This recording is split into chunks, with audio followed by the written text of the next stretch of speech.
It's another one, gang. It's another episode. We'll pack the car with escape in mind, forgetting about classes, leaving books behind. Time to get away. Empty cottage sitting on the shore. Tourists all left about a month before, and we're gonna have a good time. Gonna have a good time. Gonna have a good time. We're going on A ball break, walking hand in hand in the moonlight. We'll breathe the sweet salt air. I swear we'll never part.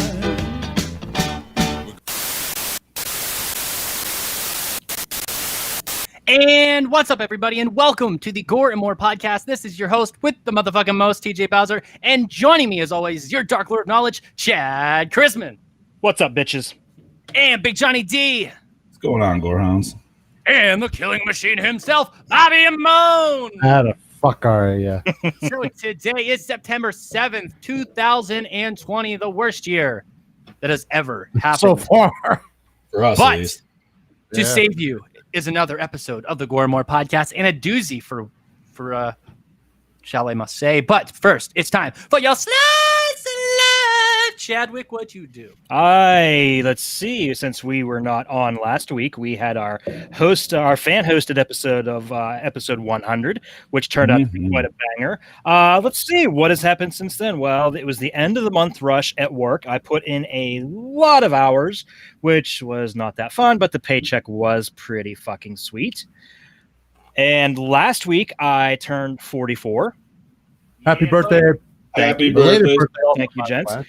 For my birthday, I actually got, they're not in the room, they're back. I have them on display in the living room. I got the Jungle Hunter Predator from NECA and the City Hunter Demon Predator. That's it was supposed to be their San Diego Comic-Con exclusive, which they instead decided to have Walmart distribute it. Yeah, buddy. Really? Yeah, it's Man, got Walmart's just getting all them exclusives, man. Oh, well, they have that, and there's a Gremlins NECA figure that they have too. They're also exclusive with AEW action figures. I haven't seen those yet. Yeah, because they sell out. There's your answer. But no, the City Demon Predator, it's actually from Predator 2. It's really sweet. It has this nice little thing. You open up the box, and it has this really cool lightning display. Like lights flash on off. It's really, really cool looking. You do not remove from the box because it is so beautiful in the box. Yes. Oh. Those are fight words right there. Aside from that, let's see what else. I started playing Rage 2 for PS4, which is not bad. How does that look in comparison to the first one? Because I remember when the first one came out, the engine for that was just insane. It's a lot similar. I mean, I'm sitting there playing it, and I feel like it also has a very Far Cry feel to it too. Okay. So it plays a lot similar to that. Nice. Yeah, I mean, I'm enjoying it so far. I'm only 2 days into it. Yeah, I remember the first one, dude. That came out. I don't know what it was, dude, but something about that engine literally just gave me like motion sickness. It was fucking weird. My wife got me the first one. She found it at a yard sale for like $5. She's like, "Here, would you play this?" I'm like, "Yeah, I'll play it. I'll play just about anything." Yeah, right. Can't go wrong there. Hell yeah. But aside from that, work. Had a few days off today, being Labor Day. Happy Labor Day to all you working people, and to those who don't work, you're welcome. You're welcome. I love you so much. Oh, and this is, you guys will find this interesting. So the big Friday the 13th news out of the past week was they found the missing Gore footage from part 2, which would be Chad's birthday present. It was my birthday present. That literally was like Chad's favorite Friday 13th. Like, holy shit. They found the missing Gore. And then they also released, found the missing nudity. Ooh. I guarantee that won't be on the set. Guarantee. No way. No way. She's underage. They'll never show it. Oh boy. Shout out to everyone watching right now. Feel free to comment. And if you guys want to ring a ding, ding, ding, ding, leave a comment below and I'll give you a call. Be on the show. Absolutely. Yeah. But anyhow, they also released a trailer for Never Hike in the Snow. So I said on a Friday the 13th website that, I wouldn't give him the time of day. And Vince DeSanti actually messaged me and we kind of hashed out our differences. And I thought it was very professional of him to actually message me instead of him calling me out there. Yeah, friend of the show. So I got to say, he completely changed my opinion of him. I actually think he's a pretty nice guy now. Well, that's awesome. Yeah. Yeah, that's pretty much all that I've been up to. What about you, Big Johnny D? Oh, well, let's see. I got a new game as well. I finally got my Tony Hawk, and I don't really want to dive too much into it because I feel like we might save that for the Wake and Bake episode. I am loving it, and if you are a fan of 1 and 2, it's smallest thing I'm gonna say is it's a full remaster of both games. But I got some pros and cons. But like I said, I'll save that for later. Best soundtrack ever. Oh my god, dude! You go right back to being like, I don't know how everybody. We're all different ages here in this group, but I would say like 14 for myself. And I was just like, dude, as soon as like it loads up and it plays Goldfinger Superman, you're just right back into it, man. You know what I mean? You're back in your old fucking room. Your mom's yelling down from the stairs that dinner's almost ready. You turn your visor hat backwards and you unzip you unzip your cargo pants. You do that. Yeah, you put it right on top, dude. Got my Doritos on my left and my Mountain Dew on my right. I'm just puts the heels away on the Heelys. Right? Yeah, dude. I go throw my bag over there, dude. I put my Walkman over here. Oh, yes, I'm wearing pants. I just wear short shorts. Oh. Chad can vouch for me. I wear short shorts. Is it laundry day? Oh, but no, man. Just right. No, just enjoying myself. I gotta say, shout out to the Gore Hounds that put on episode 100. That was a blast last week. It was nice to just be absolutely awesome. It was nice to just sit on the couch and just enjoy and shoot the shit in the comments. And we fucking oh my god, dude. There's so many comments in there, man. I think I looked so many, like 300 comments. Yeah, I think 100 of them are probably from me. Our conversations were like so everywhere. I was very active in the chat. Well, but it was so fun to watch. Oh, dude, it was great. But no, watch that. Per recommendation of Heather Dye, I actually started watching Cobra Kai a little bit this week.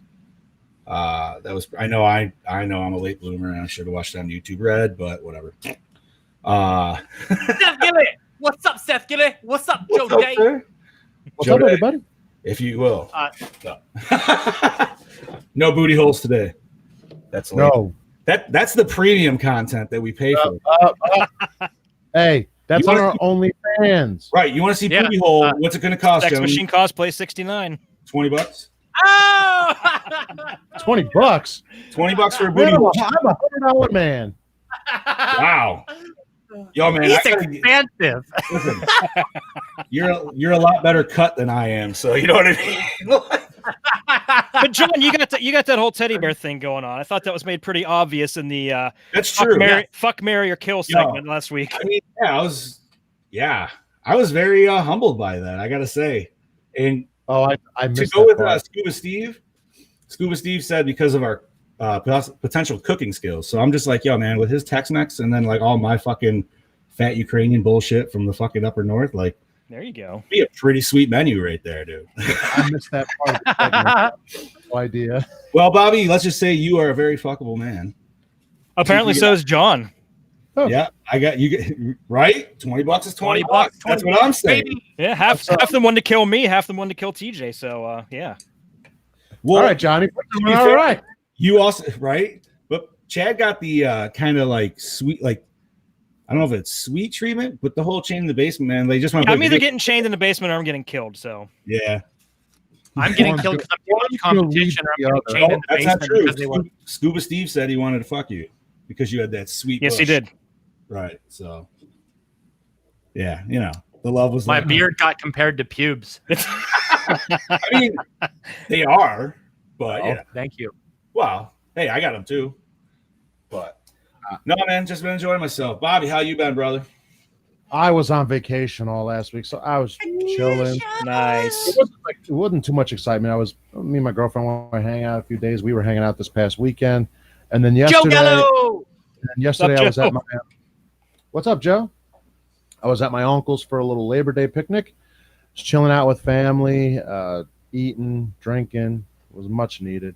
And I go back to work tomorrow. I ain't Fucking TJ. I ain't even paying attention to what he's doing. He's like doing this 3D thing. But,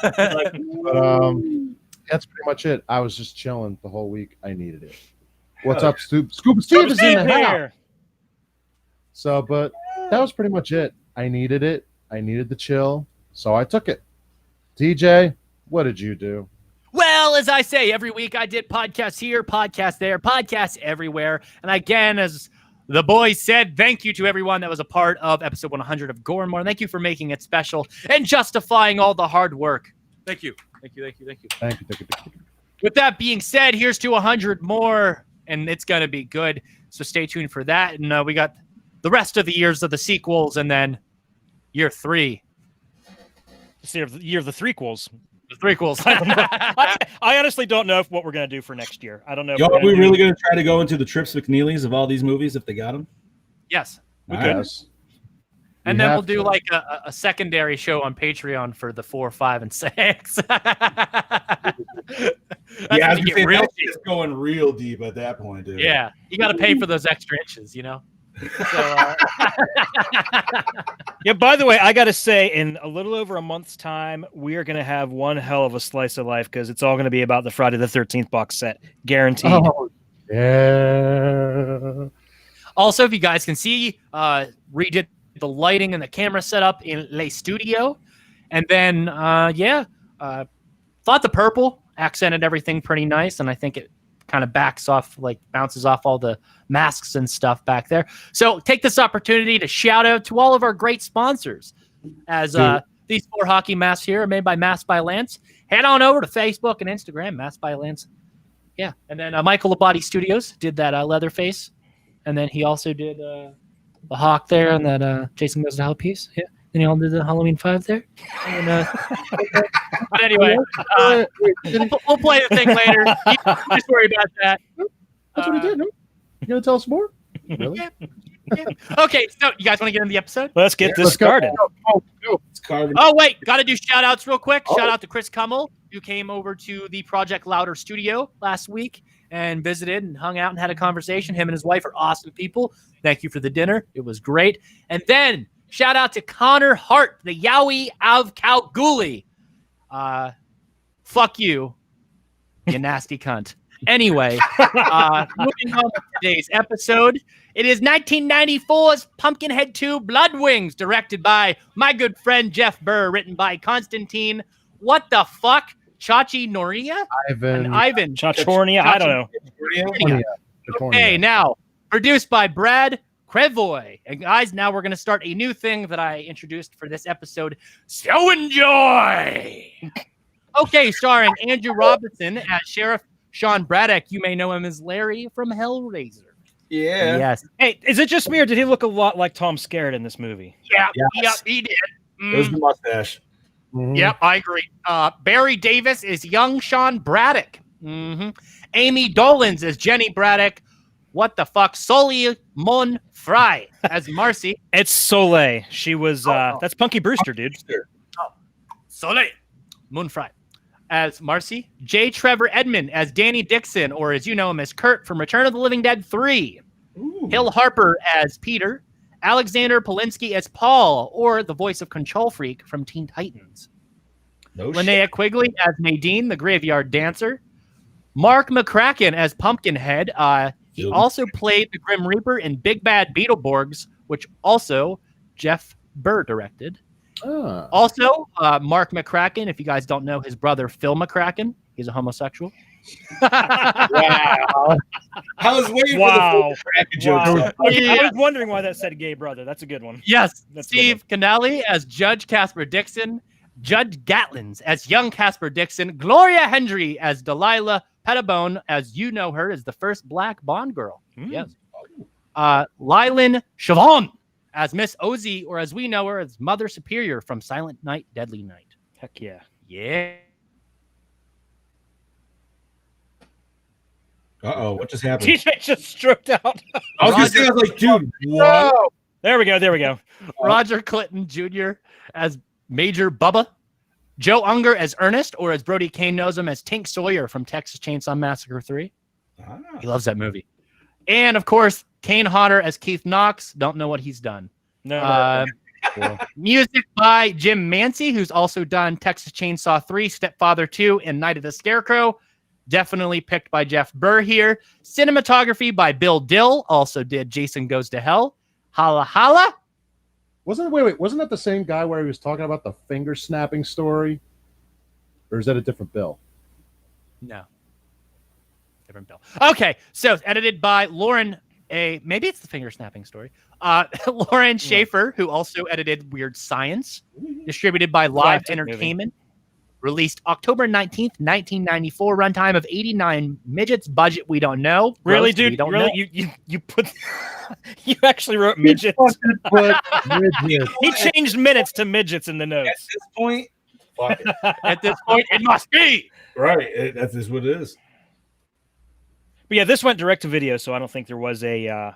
There probably wasn't. I don't think it really grossed anything. But roll that beautiful bean footage. I was waiting for the cue, man.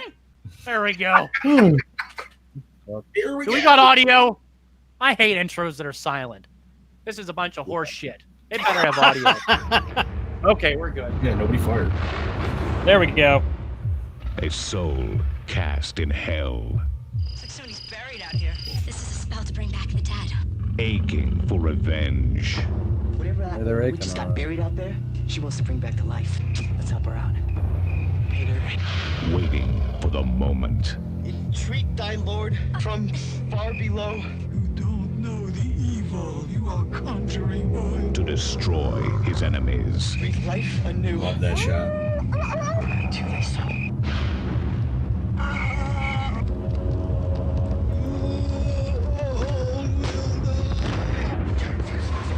God help us. Kill whatever it is. Ain't none of us safe. He gets what he come for. Maybe what we're I love the dealing generic with scream. is human. I've never seen blood like this before. That dude with the mullet became an alcoholic, and he's in jail right now. What, the mayor? Yeah, the dude with the massive mullet. That was He got arrested in 2016 for like his The third sequel to DUI. Stan Winston's cult I can see classic, which that. grossed over $50 million worldwide. Oh shit. Featuring the monster from the man behind Aliens and Jurassic Park. Starring Amy Dolenz, Steve Canale, and Roger Clinton. Pumpkinhead 2. And something I want to mention, guys. Special effects here were done by KMB. Mm. Yes. So they say, and the monster from the guy, you know. So the original Pumpkinhead was done by Stan Winston, but not this one. No. That's why. No. And you can tell. And You can tell. the major, Yes. before we discuss it with fans or anything, let's get this out of the way. The major difference with Pumpkinhead is the lack of wings and the leg differences. No. We The original Pumpkinhead never had wings either. No? I thought No. he had wings. No. That's 3. 3 or 4, he got the wings. Oh, okay. But they're You're right. The legs are different. and everything The was legs are different. completely different. I even think the old head design was even longer and stuff. Yeah. His feet. More were- xenomorph-esque. Yes. But when you think about it, this isn't really Pumpkinhead. This is Son of Pumpkinhead, Correct. which would have been an actual awesome title for this instead. Yeah. So you guys want to give some people a call? Yeah, who we calling today? I know Brody's up for it. Always. He always is. He's a champ.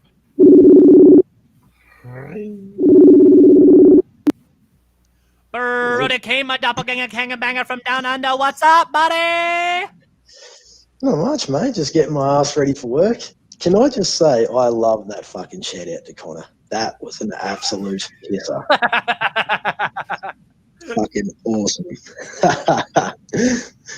Yeah. How are you? How's the crew going this morning? Doing Guys. awesome. Wonderful. They're doing pretty good. How about you? Doing mighty fine, mate. Doing mighty fine. Pumpkinhead too, brother. Well, as much as I love Jeff Burr and his work, I knew it was never going to be as good as the first. But however, I was not disappointed with the outcome. It just had what it had just what it needed it to be, really. Like dumbfuck teens that needed to die. Mhm. awesome lighting to showcase Pumpkinhead. I love that lighting every time. Like, even though it's just a simple strobe light, I love it just to showcase Pumpkinhead.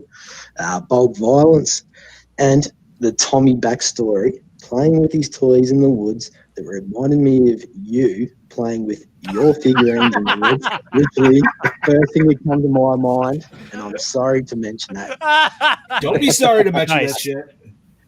And I can't forget the mayor's sexy mullet. Like, that shit is pretty tight. Right. Fuck, it looks glorious. I know, it was like a white man's Jerry curls. That shit looks sexy. So, favorite scene. Favorite scene. Yes. Just the Carney scene with Hodder and Pumpkinhead had me in stitches. Hilarious and badass, but death by fighting cocks for the win. Fuck, that was funny. Also, I better mention, if you look this film up on YouTube, go to exactly 1 hour, 18 midgets, and 45 seconds. It sounds like the cop says, Kunde. Yeah. You'll thank me later. Treat yourself. It's a pisser. Yeah. Okay, score, buddy. I'm going to give it a 3.2. I enjoyed this film. Awesome. Well, Brody, thank you for calling in this week. See you next week. No worries. Thank you. See you later, boys. Love you, buddy. Boy. Roebuck doesn't seem to be on here. Joe Gallo, if you want me to give you a call. I know Joe's. Yes, I would love to hear him shit on this. I know. I was gonna say. I know he's watched it because we talked about it the other day. So he just said about it in the chat. It's the second worst Pumpkinhead. Let's hear what you got to say. What's the worst? M3? I don't know. This is the only one I've seen. Joe Gallo, what's up, buddy? Oh, not much, motherfucker. So, Pumpkinhead 2, thoughts, feelings? Oh, I was watching the stream. I must be a little bit behind as usual. You know what? I hated it. At least he's honest. It didn't really have any connection to the first one. I love 3. 4 is an embarrassment, but 2, I didn't really. The effects were cool. Kane Hodder cameo was cool. Okay. But I enjoyed it to not enjoy it. I got to sit and watch it with you guys and then make fun of it. Fair enough. Score? 2. I'll give it a 2 because it has cool effects. Okay, fair enough. Not bad. Thanks, Joe, for your 2 cents. Appreciate it. Thank you, buddy. All right, I love you, and I'll see you in hell. Yep, Love see you. ya. Yeah. Later. Already got a train going there. Oh. Anybody else? Steve, you want me to give you a call, buddy, if you've seen this movie before we start this review? This movie? Hey, Joe said this Amy Dolenz is related to Marino. Yes. Yeah. I could see that. Who's Marino? Like, he's the gentleman from Jersey who did part 6 that Joe did that big 3-day shoot with. oh, cool. Yeah. Bobby's met him before. I could see that, man. They're both beautifully blonde. I hope Marino's listening to that just right there so he can hear that shit. He probably is. He probably Right? will eventually too. So. Okay, guys. So I don't think we're gonna give Steve a call. He hasn't commented in a little bit. So okay. Moving on with the review. Who's gonna give? We didn't do the plot rundown yet, brother. Okay. I actually haven't done one in a while, so I'll Go be for my it. guest. So after a group of teenagers indirectly cause an old witch to be burned, they accidentally revive Pumpkinhead. This time, Pumpkinhead is inhabited by the soul of a deformed orphan killed 30 years before. He goes on a bloody rampage after his tormentors and the teenagers. Meanwhile, a local sheriff tries to solve the mystery and stop the murderers. Yeah. Short and spicy. Sweet. I like it. Super spicy. So... I think we should obviously mention this is a follow-up to episode 60 of our review of the original Pumpkinhead. Yes, sir. And you know what? Chad, you said this was your first time, right? This was my first time watching it, actually. Yes. My first time as well. Oh, nice. So I haven't seen any of the sequels, so I've only ever seen the first Pumpkinhead. That's all I compare these two. 2006, I believe. It was, it was right. 06, 07, something like that, yeah. Later 2000s, and then the other one was what, 2014? Number 4, I think it was. Something like that. A little early. I think if you view this film as a standalone Pumpkinhead, I think you can appreciate it. Well, yeah, Not- I mean, if you look at it in the same light as Pumpkinhead can basically pop up anywhere at any time. Right. He's a demon. He's not necessarily bound to any certain region. Right. Oh, it sounds like another movie that people hate.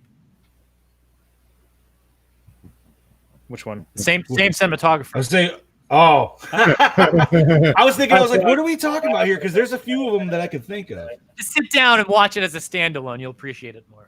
Wait till you get till 4. Oh, I bet it's shitty. I bet it's shitty. So, what do we got, Chad? But yeah, I didn't think this was horrible. I read really shitty reviews on it, and I enjoyed it for what it was. I mean, obviously, it wasn't a theatrical release, and you could tell it wasn't up to theatrical quality. But yeah, at least it wasn't in 4:3. No, it wasn't what? It wasn't in 4:3. Yeah, that's true.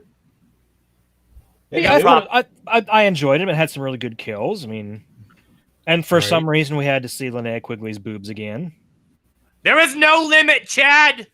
Yo, man, you know what? Actually, I think they look.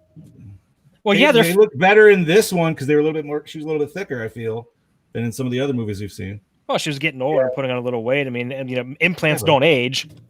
You know what, man? I'm just saying. I like the. I don't have anything against her personally. I think she's a fine scream queen, but God, this is like at least the 5th movie we've seen her naked in. You know what, dude? I guess maybe I'm just appreciative because there's a big balding bearded guy underneath her. So there was. So at least banging Santa Claus or something. That's a damn good scene, though. That was entertaining. No, you mean you literally had Big Johnny D right there, man. Oh, listen, R.I. Mihailov's line. Oh, my wife said you can't teach an old dog new tricks. Right? Fucking A, dude. There's a little shit shack they were in. Hey, Chad, let's peek behind that curtain. Well, I don't have much. There's actually not much behind the scenes for this movie. Surprise, surprise. If we had the Scream Factory release, we could have a little bit more. Yeah, but that's out of print. It's hard to get. It's been out of print for about 2 years now. So it was shot in 24 days. Judge Dixon's house is the same location used in Motel Hell. Okay. Another classic. That's something we should review at some point. Motel Hell? Yeah. That I've never seen it, and that would just give me a good reason to. Interesting, wicked movie, I will say.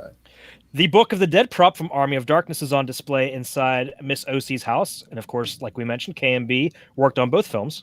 Nice. I got another connection to another film nobody likes. Is it Army of Darkness? No, sorry. And that came out the year before this one, too. It did. Soleil Moon Frye had to gain 20 pounds for her role as Marcy in this film. Really? Apparently. Oh. I couldn't tell. She looked delicious, but Yeah, she wasn't bad. The witch's house was built and burned on Sable Ranch, requiring permission from the state of California to selectively trim old protected oak trees. I'm not surprised. California has a lot of. California's very strict, and that's why they have all the wildfires. Look at the bullshit you got to jump through just to make a fucking movie. Well, yeah, and they don't let you clear out underbrush or anything like that, and that's the stuff that catches fire and causes all the wildfires they have out there. And there you go. All 3 original Pumpkinhead films have connections to Hellraiser. Andrew Robinson, Doug Bradley, and Lance Henriksen have all acted in both franchises. Oh, shit. Say they brought Lance back for 3 and 4 of this series. Chad, do you want to answer Joe's questions? Did note the filming location of the final chapter? I have no idea. I don't know. I think we did. We did. Not only those 2 Part 4 Parks and Recs, Entourage too. I don't know. I feel like we might have. We did, I believe. Pumpkinhead, the beginning of the calzone. Was it? That was episode 60. I mean, you'd have to kind of dip back a little bit. Yeah. I mean, if we mentioned Parks and Rec. No, the calzone was after that because I was on the episode of the calzones, and I worked through the Pumpkinhead episode. But I gave you guys my notes. You did because DJ read them at the end of it. Interesting. Okay. Move the train. Anyway. Okay. In 95, EA published a first-person shooter computer game for Windows called Bloodwings: Pumpkinhead's Revenge. The game was very poorly received. That's awesome, and I remember seeing ads for it, but I never played it. I might have to look that shit up. That would actually be an interesting game to play as Pumpkinhead. To play as Pumpkinhead? I don't think you play as Pumpkinhead. I think you fight But Pumpkinhead. Either way, whether it be a victim or well, that would fit into the whole new aesthetic of one guy going on against like 5 or 6 people. Essentially, the Friday 13th game, you could do it with the Pumpkinhead dynamic. Yeah. I think Pumpkinhead would work well as instead of its own game, put him in Dead by Daylight. Yeah, I mean, dude, that's the one that's definitely got obviously the most encompassing of all the killers and shit. Yeah, like that of their own. So, which by the way, I just can't get on it. I can't get into that game. Dead by Daylight. Yeah, I've yet to try it, dude. I've played it a couple times. I'm like, it's hide and seek. Oh, I started playing that game I got, Those Who Remain. So update, that game's terrifying. You have to stay in the light, and if you turn the lights off, it looks like the people from the fog are coming to get you. Nice. And it's really fucking creepy. Fucking show derailed you. Ha ha ha, idiots. Although I agree with Pumpkinhead Isolation, that would actually be pretty good. Yeah. You could just do a mod with Alien Isolation with Pumpkinhead. That would really Anyways, work. what else? Okay, so it's very interesting to note how very unique and different Tommy is from the original Pumpkinhead. Tommy's body is actually vulnerable to weapons and physical harm, being able to be harmed with guns. The original Pumpkinhead's body is completely immune to physical harm. Tommy is also the only demon to actually show some form of mercy and humanity, as he set Jenny free after realizing she is Braddock's daughter. Mrs. O.C., the equivalent of a summoner in the film. Her death did not physically stop or even harm Tommy. He also expresses feelings of rage and grief after she dies, making him the only demon to possess any feelings for their summoner. So I'm guessing it's because he had a more human soul. He's basically a kid. Okay. Right. All right. By the way, that was a pretty sad. Like that could have been a movie itself, right there.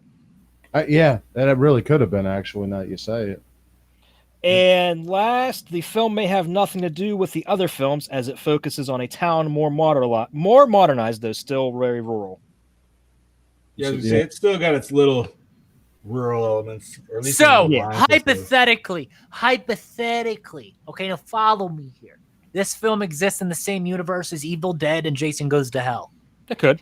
Hypothetically. Yeah, very well could. So you can watch Army of Darkness, this film, and Jason Goes to Hell, and it's in some sort of shared universe. Yeah, I would agree with that. We can be okay with that. Seeing that KMB worked on both films, Necronomicon's present in all of them, I think that's something that, I think that's, you know what? I think we're going to start something here. And Thank you, Adam Marcus. Going into that, I mean, like we mentioned earlier, just with 1 and 2, you could think of them more as like a Tales of Pumpkinhead. But that also means we can now start writing our first Project Louder comic, Pumpkinhead versus Jason. That would be interesting. Part 9, Jason versus Part 2, Pumpkinhead. And then you bring in Ash. Buddy. So then you bring in Ash for the third part? Uh-huh. Okay. And both of them are vulnerable. You got to think about it. And both of them can be reborn. Well, and on that level, and even with the basis of these 2 movies, you could have multiple Pumpkinheads at one setting. Yes. You know what I mean? That's true. Can. And this will kind of lead into some big questions too. This is awesome. Yeah. Chad, do you have anything else, buddy? That's it, buddy. That's all I got. Okay, man. I got actually a few questions for this movie. So do I. By all means, begin. So, all right. And I think we already kind of established this one, being that it's different stories, but my first question was this supposed to be the same witch from the first movie? I don't believe so. No, this is an entirely different movie. So it's a completely different setting too. Right. So as we all know, in the first movie, his grave site essentially is in a swamp. He's in that weird tree thing. Where this, and I love that they mentioned Pet Cemetery, because that was the first thing I fucking said during that shot of the little stone, Jesus Christ, stone. I can't talk. Stone grave area. Yeah. Yeah, man. So different witch, different universe, or not same universe, just different witch. We'll go with that. So I want to see if you guys noticed this, but in the shot after the cabin burnt down, and the sheriff was investigating it, and he was holding up the board with the scratches on it, talking about how there was something to try to get in or out. Okay. it does a far away shot of them talking, and it shows the Scarecrow. Now, earlier, if you noticed, when the kids were approaching the cabin, the Scarecrow was just a generic, like, bare bones Scarecrow. In this shot, it was a corpse. Head in it. It was a corpse. I noticed that too. Where? That's in my. I wrote that down too. Where did that corpse come from? I had that. I was wondering that too. Because I'm like, well, it's clearly not the witch because they said she's in the hospital. So, and it wasn't the first guy. Like, did they find his head when they found his body all like mangled up? I didn't think they killed him yet, or I didn't think Pumpkinhead killed him yet at that point. I don't think. I don't think so. Where did this random fucking rotting head come from? Yeah, because that looked like a well decomposed head too. You know, I should have like messaged Jeff and had him like call him in. You know, we should have done this. That would like, listen. I could have. Oh, we should have prepped more. I'm sitting here thinking like we have all these questions and these could be easily answered. Oh. So, and this is, I feel like this might be kind of an easier one to watch, but the kids got to the cabin. They noticed the witch wasn't there. Why the fuck hang out? You know what I mean? Granted, yeah, we could just say to help prolong the movie, which obviously would be the direct answer. But like, in legitimate, if you went to go look for somebody's hurt, okay, she's not there. I would feel like you're going to continue to go look for her somewhere else. Like, they were just like, nope, we're going to start rummaging through her. Yeah, shit. Let's go in. Let's light some candles. Oh, hey, look, there's a spell. Let's take that. Yo, if you guys never watched or read anything, you don't go fucking rummaging in the swamp witch's house.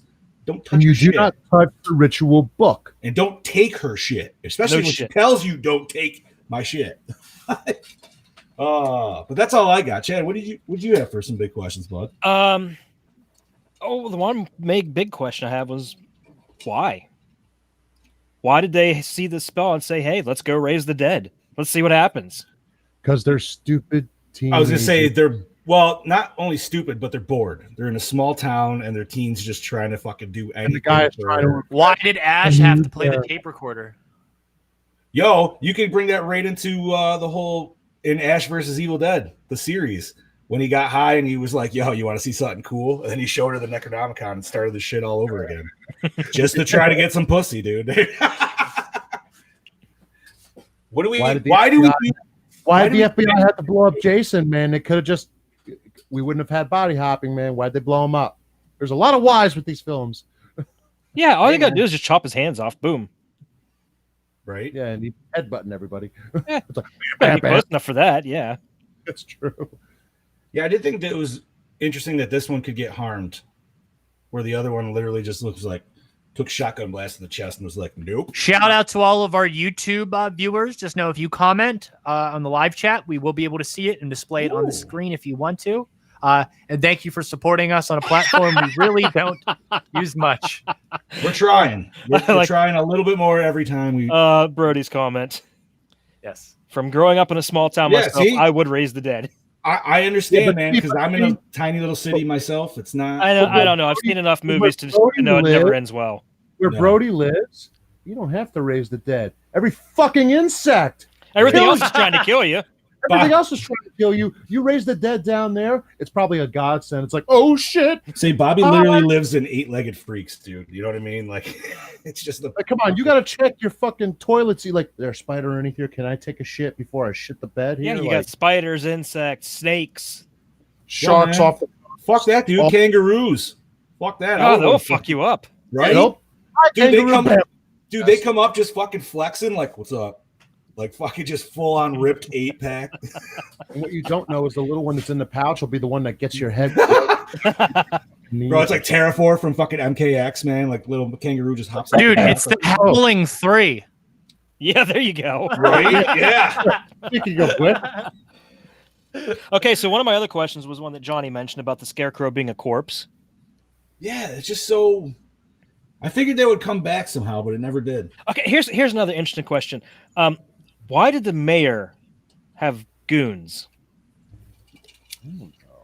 Because he was mayor. Well, if it was like a big city, I could understand, but it's a small town. I don't even know if they had a friggin' stoplight, and the mayor had friggin' goons, not just bodyguards, full on goons. He's Yeah, stereotypical 80s mayor, but stuck in 1994. I feel like if I was a mayor, I'd have goons as well. It's just one comes in. Yo, the mayor wants to talk to you. The goon, like telling straight up the sheriff, though. That's even funnier. Like, hey, you know who my friend is? Fuck right. you. Yeah. Oh man, that was so weird. That was so weird. And also, I know this isn't really in context of the movie, but why was Amy Dolan's never like this huge star? Because she was a smoke fest, man. That's a Melissa good question. Joan Hart stole the show. I don't fucking. Yeah, man. I don't know. She. I don't know. That's all I could think of was she kind of looked like younger Melissa Joan Hart when she did Clarissa Explains. Generic ass fucking knockoff brand shit. Yeah. That's great value, by the way. Oh, sorry, Bobby. Hey man, there's nothing wrong with Sam's Club.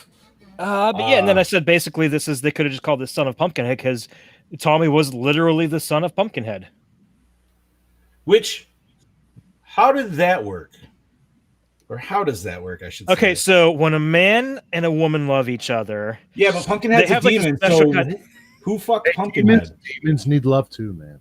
That's what I'm saying. Like, who fucked Pumpkinhead? Or who, Obviously, Tommy's mom. Yeah. That's an interesting thing yeah. you're gonna have, because I got to tell you something. Pumpkinhead's walking around with a whole lot of nothing dangling. Maybe he's like a dog, dude. Maybe I it was comes gonna out. say that.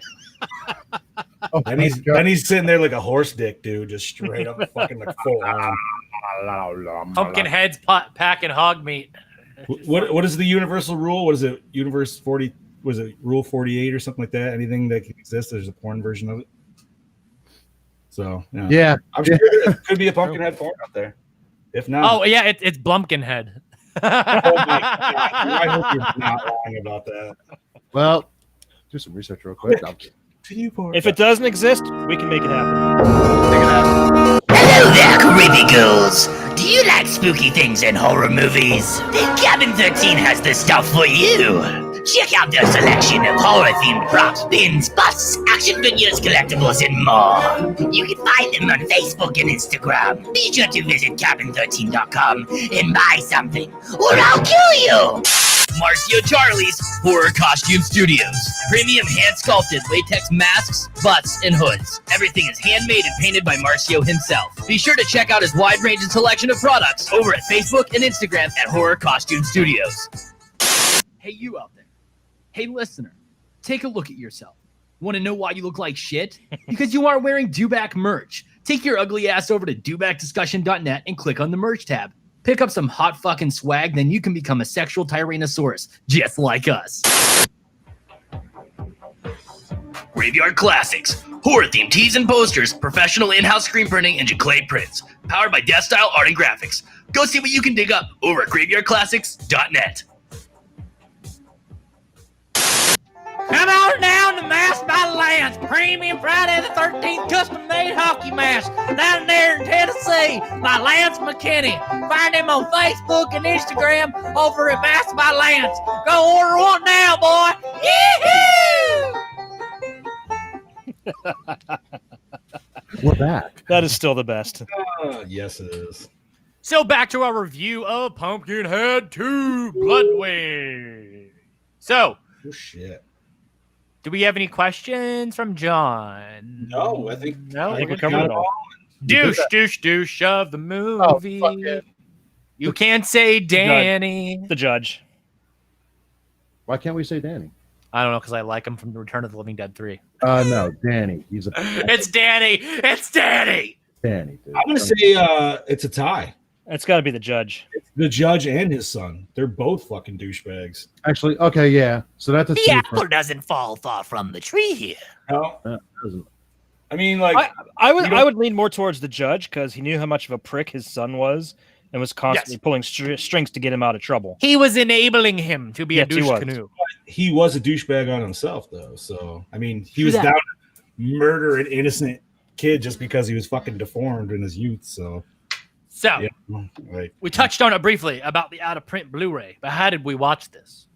Oh, I actually watched it on Amazon Prime. Yeah, I rented it on Vudu. Aha! I have a digital copy. Ooh, you go. Well, aren't you just so cool? I was almost going to buy it though because renting it is $4 and buying it is only $8. $8. But then you're like, when am I going to sit down and watch Pumpkinhead 2? Again, yeah, right. Yeah, Gary, that's what I thought too. I said I don't want to buy this. Like you know what? But you know what else? Chat. Yo, it's not cranberry sauce.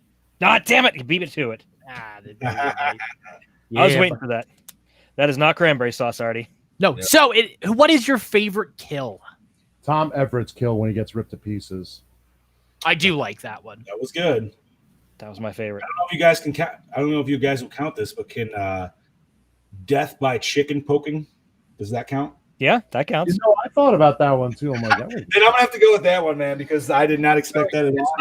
It's not chicken poking. It's cock poking. That's right. There was Cox just poking his eyes out, dude. He had cock in the eye everywhere. Yeah, I'm gonna go with that. Death by Cox. So, best scene, guys. Well, what was your favorite death? I said mine was with the. Oh, was the fuck. The Ripper? Yeah, whenever the guy got tore apart in the barn. Okay. Yeah. All right. Sorry. Best scene, guys. I'm thinking. I'm gonna have to say the grave opening scene when Pumpkinhead first comes about. Yeah, I'll agree with that with John. That's cool. I want to go. Actually, I want to go with the very beginning, the opening scene. Okay. The only reason I like that scene is, and like Brody mentioned, it's super simple lighting with some, basic fog machine, but it still looks great. And yeah, it really came together nice. Sometimes the simplest stuff can look the best. So I don't know. That's why I would at least give that take. But you're saying the beginning, like the whole them hanging Tommy, yeah. Third act for me. Whole third act. Like him, would that be him chasing the kids down? I guess. Yes. Okay. That was almost it's kind of like a remake of the original Pumpkinhead if you want to boil it down, complete with the douchebag holding everybody hostage with at gunpoint and everything. Yeah, in the cabin. Yeah, a little. Yeah, that's pretty close actually. His douchebaggery upped. Again, I think the film was shot well, and being able to watch this in 16:9 and appreciate it in a modern lens, I think that this is a terrific bad film. Yes, I would agree. Actually, I liked a lot of and it's something to do when you see. I don't want to say just necessarily direct to video, but just usually the cheaper budget. But a lot of the weird pan shots where it's looking up the barrel and shit like that. You know what I mean? Like you just see a lot of those same kind of shots, but for some reason I like them. Yeah, they seem to fit this movie very well. So I will say that. We're not even on cinematography yet, guys. So let's just save it for that. Yeah, let's just say. Sorry. Opening scene, Chad. Obviously, I say yes because it was my favorite scene of the whole movie. That could have been. Agree. That could have been. It could have set up a completely different movie the way it was going. I mean, it was a nice story on itself. Mm-hmm. I agree. Yes. Yeah. Pulled me in. Yeah, I like the black and white of it, and it was sad. Honestly. Okay, best tits, best cock. All right, so we're gonna give both. Yeah, we're changing up a little bit. We're throwing something in for the girls here. All encompassing here. Okay, so Danny's the hottest, of course. I'm gonna have to go with the sheriff, man. I just dig the mustache, dude. And then Linnea Quigley, even though she's older in this one, forever bangable. I gotta go with Punky. I gotta go with Amy Dolan's. Actually, you didn't see them, but she was. I'm gonna go with Marcy, man. I like the brunettes. Amy Dolan's. Okay, what's next, boys? We are on. Did the score set the mood? The score was Well, the score was okay. The score was literally the same for most parts as Chainsaw 3. If you really pay. Yeah, I guess it was. What did our intro say? Same composer. Right. Well, yeah, but the problem is it's literally same tracks. You feel like it's a lot of it's taken from that? If you go back and watch Chainsaw 3 when Ken Foray's loading his gun and Tank is in the truck, listen to that music. Listen to half the music throughout this film. It's the same track. I got to say, it's been a hot minute since I've seen TCM 3. So yeah, I was going to say for sure. So, I mean, I'm not going to say it's at the Hold on, Brody. Can you confirm this? This motherfucker watches that shit on the regular. That's true. So, music. Best song? Best song, yes. Ooh. Don't really have one. Whatever that song she was listening to when she was talking on the douchebag. There was that song and the one that played on the end credits, which could have even been the same song. I didn't even notice. I wanna be. I mean, I convertible. don't like country music, but I liked how the country music was used in the scene with Linnea Quigley where Pumpkinhead was killing that dude. Yeah, actually, that actually fit pretty well. I don't know. You don't really. That's a very rare thing. You don't usually see people getting ripped apart in the country music. But it kind of fit. Oh shit! Oh, Brody said not sure. We'll have to go through. Yeah. So, gentlemen, favorite character? Tommy, the sheriff.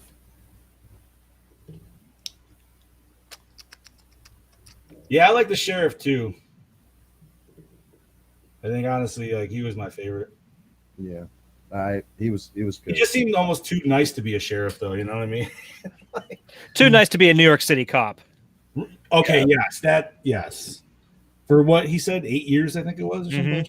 Yeah. You think he'd be a little bit more? Although maybe he's just Danny. Yeah, Danny. He definitely had that. He had that '90s like. What is it? It's almost the like character is so perfectly douchey. Right. From just his left earring all the way up to his bowl cut down the center. I got a kick out of it at the beginning when you first meet them, and they're just hanging out in the school parking lot. Were they just waiting for her to come so they could all just not go to school together? That was kind of weird. Pretty much. That's probably what it was. I'm gonna take that too. Yeah. Just like, yo, freshman. Where we at, boys? Where we at, boys? We are at. Is it scary? I wouldn't say it's scary. I'd say it's campy as all fuck, and I love it. Campy, but not scary for me. No, maybe at one point it was. Maybe watching this as a kid. Sure. Yeah. Maybe. Puckered the butthole. Yeah, but if you compare it to the original, where the original had those really cool locust sounds and everything when Pumpkinhead. Yeah, dude. Where was my fucking cicadas, dude? Right. I was doing that the whole time. God damn it. that was my biggest complaint though, was the lack of the cicadas and the like he didn't even sound the same. He didn't make the same noises. Huge budget cut compared to the first one with sound. True. Clearly, if they're reusing sounds and music from TCM3. I mean, he even looked like a smaller build too. I could be wrong on that, but probably not by much. I think even in the later, which I haven't seen, but I'll tell you why he's the smaller build, because in the first Pumpkinhead he was on stilts, and on the second one I don't think that he had that because the legs are completely different. They're more hooves in the second film rather than the backwards weird feet thing that he has. Also, is it just me or were his hands like twice the size in this one as they were in the first one? They were. He was more grabby in this one as well. Yes. The whole fucking movie just. Yeah, he was like, hello. That head rip though was great, dude, because like his thumb was like really small, so that was really cool. Like it would have go around his, but it still works. I don't give a shit. He could give someone a mean Trump with that hand. Oh yeah, he could. So, gentlemen, does it hold up today? It holds up to my standards today on the perfectly shitty movie. This is like if I was gonna say, okay, you want an example of a standard for me? This is the perfectly shitty movie for me. Okay. So, yeah, this would be a fun movie to get drunk and watch with a group of people. Yes. Yeah, that I will say. I will agree with that. So, like, you're getting tired towards the end of a Halloween party.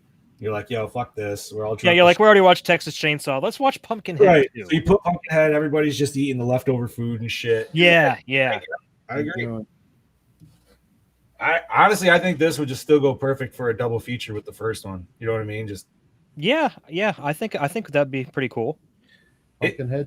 It's the same level of like Tremors 2 to Tremors 1 to me. I'd watch this back to back with Jason Goes to Hell. 93, 94, baby. So what would you do first? Would you do Army of Darkness, Goes to Hell? Jason Goes to Hell, and then this. Okay. That's actually the right order, too. Yeah, it is. Right. Triple feature. There we go. What, 92, 93, 94? Yeah. Yeah. Fuck yeah. That's cool. So, guys, acting. Acting was phenomenal. Like I said, the casting was just mwah, mwah. Yeah, I will say that the acting was really good in this. Actually, Jeff Burke and Sure Cast. Except for the extras, those two old ladies that were standing in front of the. John knows exactly what I'm talking about. Hey, Chad. Yeah. You've watched the Ghoulies, right? Oh yes. Graham Painter liked to point out to me that a lot of these people are used in the Ghoulies films. Oh, nice. I'm not surprised actually. But yes, the extras. Not just to mention the old ladies, but the two goons for the mayor. Yeah, like you know what I mean. There's definitely some people that were hamming it. You know what's interesting Right. is that this film is not a New Line film. You know, it feels like it should be. You're right. All the cast. It does seem like it is would New be. Line. All the fucking cast, all the people on the crew, New Line for the time.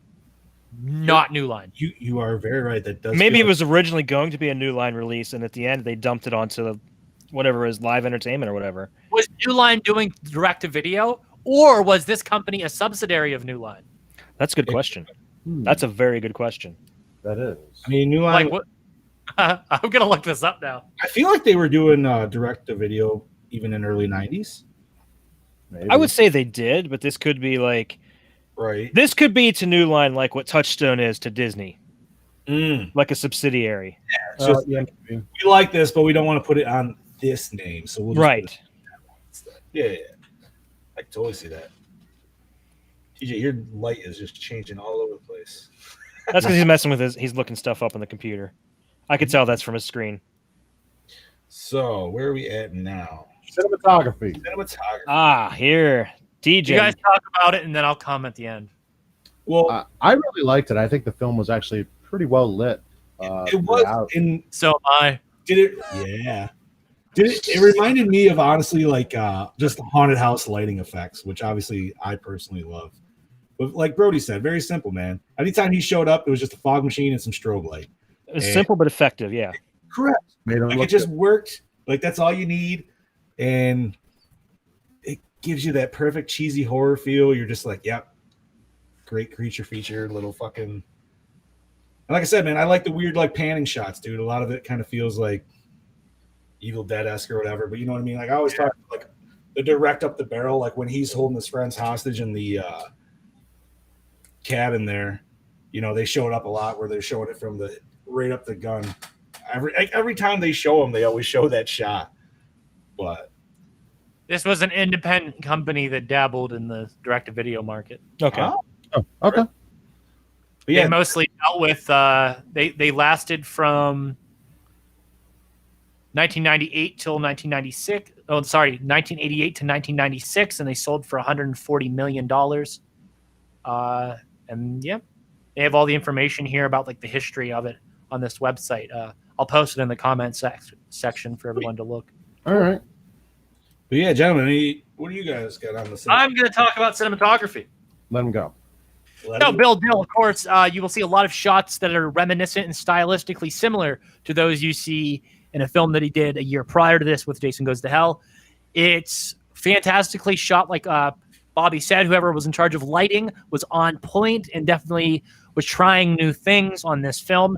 I definitely love the red filter on the POV shots. Definitely set it apart from other shots in the film. Definitely allowed you, the viewer, to establish that it is Pumpkinhead's view.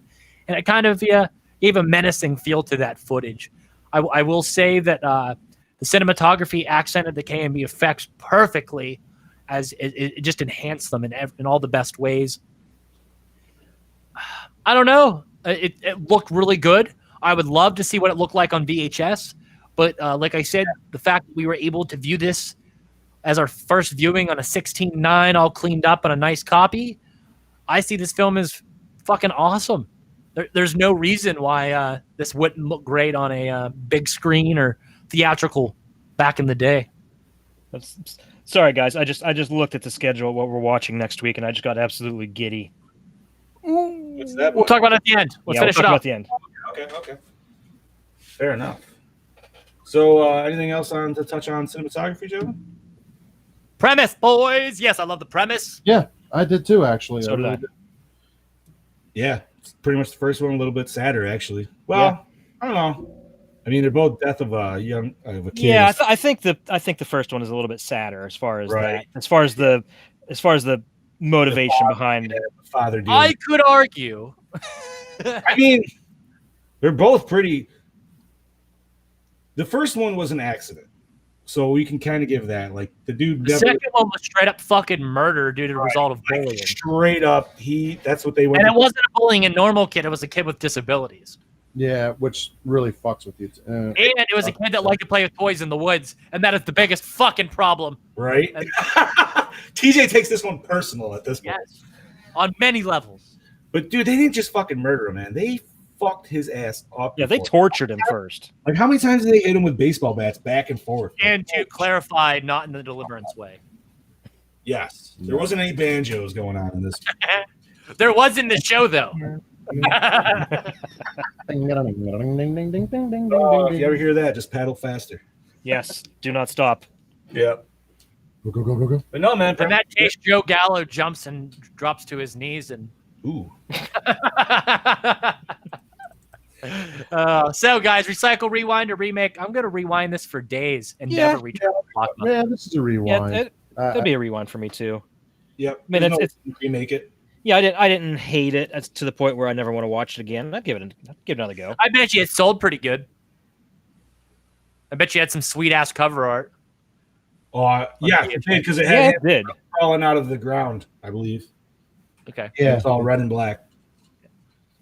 So, boys, rating. I'll go last. Booby. 2.8. Damn. Johnny! Kind of weird. Bobby stole my number because I was literally going to say the same thing. 2.8. Chad! I'm actually going to go a little bit higher and go 3 even. Okay. I'm going to give it a 4.25. Wow. Really? You're giving it higher. Wow. Than the original ranking of the first one. No shit. That's a Gore score of 3.2. Not bad. Right? Okay. I feel that. See, it balances out, boys. It always works in the end. Not bad at all. I think that's not bad at one point. We gave it a 3.5 overall. Yep. It's close to that, yeah, I think. Might have been a little higher because I think we got 2. Yeah. Again, if you view this film as standalone, it's real fucking well made. It's a terrific bad film.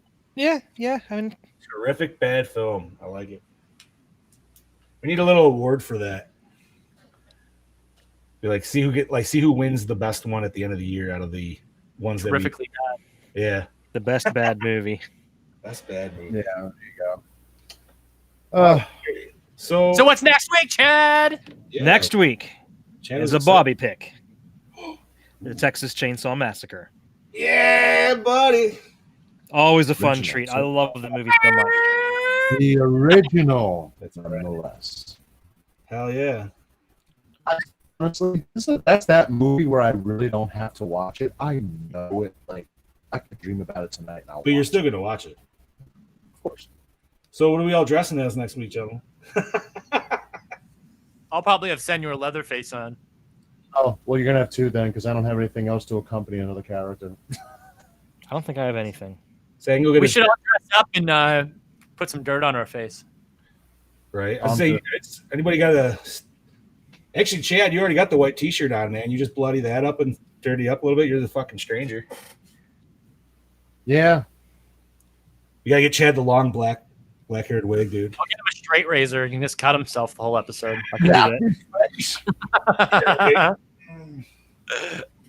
Sweet, dude. I have my hammer with a little bit of skull on it.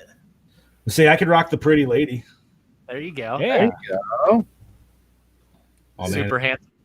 Sitting here for an hour and a half trying to talk to a microphone with a mask on. Yeah, right. Be fun. Fucking A. And then what's after that, Chad? What's after that is, I know some people are going to hate on us for it, but after that is the prequel to John Carpenter's The Thing. Oh. Wow, I haven't watched that since it came out. Yeah, me Yeah, I too. haven't watched that in a long time either. All that sticks in my head is like it was awesome until the CGI. I Yeah. really wish they would release the original non-CGI version. Oh my god. That'd be amazing. Yeah, it would Oh be. shit. Wow, we got a hell of dude. Our week's coming up, man. They are pretty packed with some awesome picks. Oh yeah. Oh, trick or treats after that, buddy. Me and the wife were just talking about that yesterday. Trick or Treat as in Sam Kerr. Yeah. Yeah. So, I know that was my pick, but I'm actually excited for your pick for in October, and that's Deep Rising. I know, buddy. The I don't care grand how cheesy- finale. I don't care how cheesy that movie is, dude. That fucking is a fun movie. Oh, it's a Steven Sommers movie, so you know it's always a good time. Right. What's the next slasher film we're doing? The next slasher? I mean, you could consider Trick or Treat a slasher, I guess. Because some of the segments in it. Night School, October 19th. Okay. American Jallo. Dude, I'm telling you, man, we got some awesome picks coming up. Dude. We do not. I haven't really looked- There's not a bad film on this list. No, dude. Like, I am. And I'm this is telling you the- right now that Night School has a really fucking cool scene where like this girl's like playing on a playground. She's like a substitute teacher, and she's on one of those spinny merry-go-round things, like that the kids play on, and they spin and they go faster and faster. And he fucking runs up and grabs it and fucking spins it as fast as he can and keeps going. So this girl's stuck on it, and then he just holds out his fucking knife. Oh. By the way, did you guys notice on the list of movies I took off one of my original picks and replaced it with Prince of Darkness?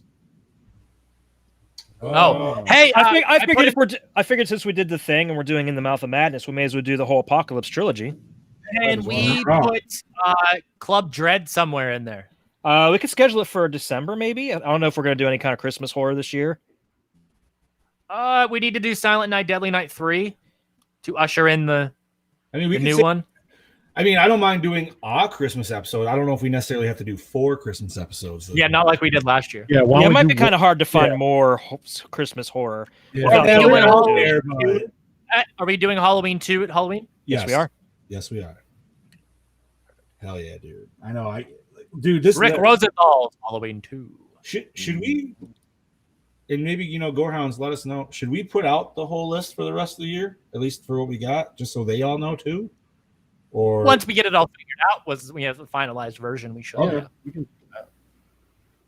Yeah, dude. I just think I was sitting there and I was watching Club Dread today, and I was like, when it's not fucking Broken Lizards, crazy insanity, funny shit, there's horror shit and there's blood. You guys would like this. The other day, I was sitting at work, and I'm like, I'm in kind of an AC/DC mood, so I played the whole Who Made Who album. Okay. Which made me, I'm like, oh man, I could really go watch Maximum Overdrive. I'm like, I got to message TJ. I'm like, dude, we need to watch Maximum Overdrive, and he's like, I've never seen it. So I sent him the video, the trailer. I'm like, just because Stephen King coked out the whole time. Oh, dude, like probably at his time. Oh, massively. Like he was that whole just the trailer itself is fucking gold. And that was what Emilio Estevez, right? Yep. Yes. Yeah, dude. Why that movie got on those. Brother of money, the Tiger son, Blood. money. That is so bad it's good right there. And was that Stephen King's first directorial debut? First and only. And only. I thought he did. I thought he was like co-director on Pet Sematary for some reason. I don't believe so. No, okay. Maybe he was just in it. That's all I'm thinking. Well, I think that's it for this episode. I would say so. Yeah, that's about it for me. Hey, Brody's on board for Maximum Overdrive. Check that out. Of course he is. He loves that film. Prize one today. All right, boy. Okay, guys. Well, you guys have a good rest of the week, and thank you for tuning in on another episode of the Gore and More podcast. This is your host with the most, TJ Bowser, and reminding you that the Gore and More podcast is part of the Project Louder Podcasting Network, home to other great podcasts such as, and here we go. Once of those. Because you think I can do this off a hand? Yes. Fuck. Do it in one breath. Do it. I dare One you. breath? One Jesus breath. Christ. Plenty Ventura. He's not going to do it. For some reason, it's not working. Uh-oh. Your list isn't popping up? Mm-mm. Well, Like the internet's down, but I'm live. It's strange. Mm-hmm. Well, check out many great podcasts over at Project Louder. Well, that fucked everything up. Why is my internet being silly? I don't know, but you're still coming through on this end, so we're still streaming, buddy. Okay. we'll just finish it off. Just head on over to projectlouder.net. Check out all the awesome podcasts on there. I'll be able to list them off, but I know I'll miss a couple and piss people off, so not going to go for this. So, as always, see you next week. This is your dark Lord of Knowledge, Chad Christmas, saying, hey, if you haven't recently, call your mom. Oh. This is Big Chatty D saying, see you later, Gorons. So we lost TJ. Oh, shit. I'm saying, see you fuckers next week. Adios. All right. I got to get myself for the 100th episode once again. 101 we're at now. 101. There he is. He's back. We're in the Trip McNeely's now. The what? The Trip McNeely's. Triples. Oh. Okay. Well, it's not working because the internet's down. So, okay, guys. See you later. All right. See you later. Network error.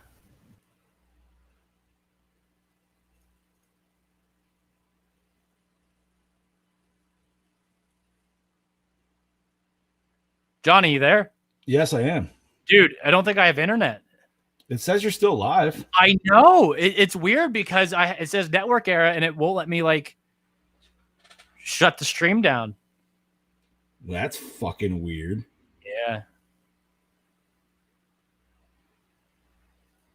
Do. Wait, did the other guys just bounce that? Yeah. So it's just us. Okay, so for episode, what is it? Wake and Bake. 12? So, guys, welcome to another episode of the Wake and Bake podcast. Pretty fucking much. Let's just roll into this bitch. I know, Brody. We can't stop it. Yeah, we're not going to leave you guys though until we figure this out. Because it will literally still be rolling. Yeah, dude. We and to I will say this for the fans. I apologize for yesterday that we didn't do a Wake and Bake, but we will be back next week, hopefully with an icky sticky episode. And I personally vow to work on our prep for that episode a lot better than I have in the past. So that way that doesn't happen as often. So, but I don't know how this works. Yeah, this is weird, dude. So if you were to just exit out your browser, would you just lose everything? I don't know. Let me try. It still says we're live. Hold on. Let me leave too.